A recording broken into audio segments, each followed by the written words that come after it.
Bonjour, chers frères et sœurs de la Terre, Gaïa Sophia. En ce début d'année, je vais d'abord vous en profiter pour vous souhaiter de voix vivante une très très belle année pour vous tous, la santé bien évidemment, mais aussi, et ce qui contribue à une santé, c'est une libération des émotions, de tous nos programmes, de tout ce qui nous entrave dans la vie, pour arrêter de tourner en rond, pour arrêter de vivre toujours les mêmes situations, etc. Et pouvoir créer quelque chose de nouveau dans notre vie pour pouvoir être libre, pour pouvoir être souverain, beaucoup plus souverain et de plus en plus. Voilà, c'est mon souhait pour cette année 2025. C'est quelque chose que je vis pour moi depuis de nombreuses années et je vous le souhaite à vous aussi. Alors, pour arriver à cet état de liberté intérieure, de souveraineté, de beaucoup plus d'autonomie, eh bien, nous commençons dans la matière à nous libérer de nos émotions, de tout ce qui nous entrave. Et pour cela, nous apprenons à mieux nous connaître, à mieux connaître nos émotions, à mieux les reconnaître aussi, pour mieux les vivre et vivre ainsi une véritable libération émotionnelle. Ceci évite de les stocker, voyez-vous. Si on les stocke, ce que j'appelle des sacs émotionnels, c'est là où on va retrouver toutes nos émotions karmiques, transgénérationnelles, toutes les blessures d'incarnation. Et évidemment, de temps en temps, il y a des trop-pleins et nous les libérons dans des moments qui nous semblent opportuns mais qui ne le sont pas, et cela crée une décharge émotionnelle disproportionnée et inappropriée à la situation. Alors on en vit tous dans des situations assez faibles émotionnellement, et donc là il y a une libération qui se fait. Ça peut être lorsque quelqu'un vous appelle pour vous vendre quelque chose et pas vous vider votre colère. Ça peut être lors d'un événement qui amène une certaine forme de peur ou d'incertitude ou d'appréhension. Et là, il y a une terreur qui se décharge, qui est disproportionnée. Voilà par exemple ce que l'on peut vivre dans ces états émotionnels.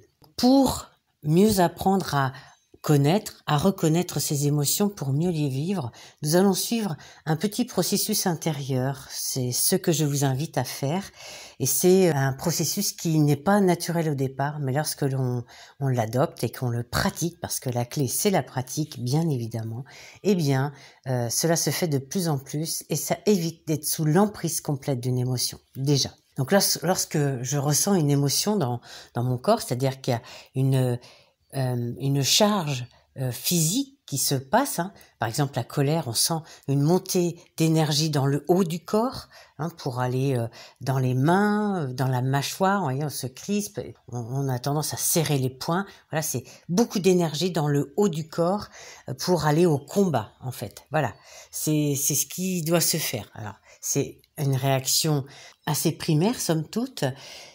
C'est ainsi que souvent nous l'avons appris d'ailleurs. Mais ça n'est pas la réaction que l'on va vivre avec ce processus. Vous allez apprendre à reconnaître, à ressentir cette sensation de l'émotion qui arrive dans le corps. Donc dans le haut du corps, plus de la colère. Dans le bas du corps, plus dans les jambes et tout ça, vous sentez, ça va crisper les jambes. Il va y avoir comme des décharges énergétiques dans les jambes. C'est pour courir, pour fuir. Là aussi, c'est une réaction assez animale, assez primaire. Et ce n'est pas ce que nous allons apprendre ici, c'est ce que nous avons souvent appris. Ce sont les réactions et nous allons plus être dans l'action juste. Mais pour cela, nous allons commencer par, évidemment, ressentir dans le corps. Mais si vous ne distinguez pas dans un premier temps, ce n'est pas très grave, parce que juste le fait de sentir une sensation dans le corps va vous suffire à aller vous demander, tiens, quelle est cette émotion et donc, quel est le déclencheur de l'émotion ? Qu'est-ce qui est en train de se passer pour me déclencher une émotion? Donc le déclencheur, ça va être soit un danger immédiat qui amène de la peur. Et pour la colère, ça va être un manque de respect, quelque chose qui vous semble injuste, réel ou pas, mais ça vous semble injuste et ça amène beaucoup de colère. L'impuissance aussi, le sentiment d'impuissance va amener de la colère. Lorsqu'il y a ces déclencheurs, vous pouvez valider quelle est l'émotion. Alors je vous ai pris ces deux exemples, de la colère ou de la peur, parce que c'est les plus flagrants. Donc vous allez pouvoir valider si c'est de la colère ou de la peur. On peut souvent les confondre, parce que c'est une même intensité d'énergie, mais comme nous l'avons vu, elle n'est pas située au même endroit dans le corps. Lorsque vous validez que soit vous avez eu une sorte de préjudice par une injustice, par un manque de respect ou que vous sentez impuissant face à une situation, validez la colère et vous allez sentir que dans votre corps, l'énergie est plus sur le haut. Ah ok, c'est bien de la colère. Donc déjà, on prend de la distance face à l'émotion, vous voyez. Donc on n'est pas dans la réaction immédiate. Pareil, si vous sentez que vous êtes face à un danger, quelque chose de dangereux, qui est réel, parfois qui peut être irréel, mais ça je vous en parlerai différemment. Mais vous êtes face à quelque chose qui vous met en danger, vous validez la peur et vous sentez que vous êtes dans l'énergie au niveau des jambes. Vous validez votre émotion et là ensuite, vous allez pouvoir dévoiler, révéler le besoin qui va avec. Lorsque l'on est dans la colère, vous avez besoin de respect, parce qu'on vous a manqué de respect, vous avez besoin de justice, qu'on répare un dommage, ou vous avez besoin de retrouver votre puissance. Nommer le besoin permet, c'est très intéressant parce que lorsque l'on nomme le besoin, on arrive à de la stabilité. Personnellement, j'ai souvent cru que lorsque l'on était au niveau du besoin, ça nous crée de l'instabilité. Et j'ai pu constater, et je vous invite à le constater également, c'est tout le contraire en fait. Ça nous amène à être extrêmement stable. Et par rapport à la peur, c'est un besoin de sécurité. Avant la sécurité, c'est même le besoin de valider que le danger est réel ou non. Là, on va le valider. Et donc, après, quel genre de sécurité, quelque chose qui va me rassurer. Lorsque vous révélez ce besoin, vous allez pouvoir vous poser la question de quelle est l'action juste à poser.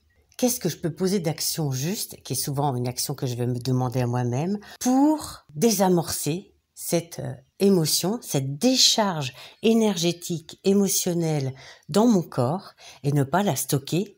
Parce que si je n'y réponds si je ne réponds pas au besoin qui est en lien avec l'émotion, eh bien, je vais stocker cette émotion. À un moment donné, elle sortira de façon inappropriée et dans une situation en étant disproportionnée. Donc, l'action juste lorsqu'on est dans la colère et que l'on subit un dommage, une injustice, c'est d'aller poser des actes pour réparer l'injustice, pour aller demander du respect.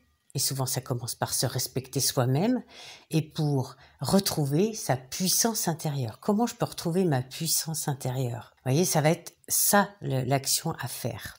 Et puis pour la peur, par rapport au besoin de se sécuriser ou de trouver de l'assurance en fonction du danger, qu'il soit réel ou pas. Alors déjà, si vous déterminez que le danger n'est pas réel, la démarche va être différente. Dans l'action, ça va être pourquoi je focalise sur un danger qui n'est pas réel. Est-ce que je me projette dans un avenir et donc je me fais peur à l'avance? Mais peut-être que cet avenir a besoin d'être un petit peu rassuré, donc je vais me rassurer ici et maintenant. Je vais poser des jalons, je vais poser des actions, je vais faire en sorte que ce que je fais maintenant n'entraîne pas des conséquences qui seraient dommageables pour moi dans l'avenir, par exemple, ce qui amènerait un danger. Si le danger est réel, eh bien, qu'est-ce que je peux faire pour me rassurer? Les émotions, ce sont des énergies à l'intérieur de nous. Ce sont des fréquences également. Et donc, on les émet autour de nous. Et cette énergie, vous voyez, cette fréquence vibratoire énergétique à l'intérieur de nous, soit, comme je vous disais tout à l'heure, on l'utilise, ou soit on ne l'utilise pas. Si on ne l'utilise pas, on va la stocker. On ne peut pas faire autrement. Et on va faire des décharges énergétiques et des décharges émotionnelles à des moments inopportuns, inappropriés. Quelqu'un vous marche sur les pieds et vous allez exploser de colère. Évidemment, cette personne vous a manqué de respect, c'est certain. La réaction de colère n'est pas à être disproportionnée. Et là, ça veut dire qu'il y a eu dans le passé de mauvaises utilisations ou une non-utilisation de l'énergie de l'émotion. Or, en faisant ce processus, vous allez voir le déclencheur qui valide l'émotion, où on va voir le besoin, et on pose un acte par rapport à ce besoin, on utilise l'émotion et l'énergie de l'émotion à bon escient. Et ainsi, on n'est pas sous l'emprise de l'émotion, on a une action juste, on vient combler notre besoin. Il n'y a pas de charge émotionnelle qui se fait quelque part, dans un sac émotionnel, dans une blessure, une mémoire. Ça devient quelque chose de plus juste.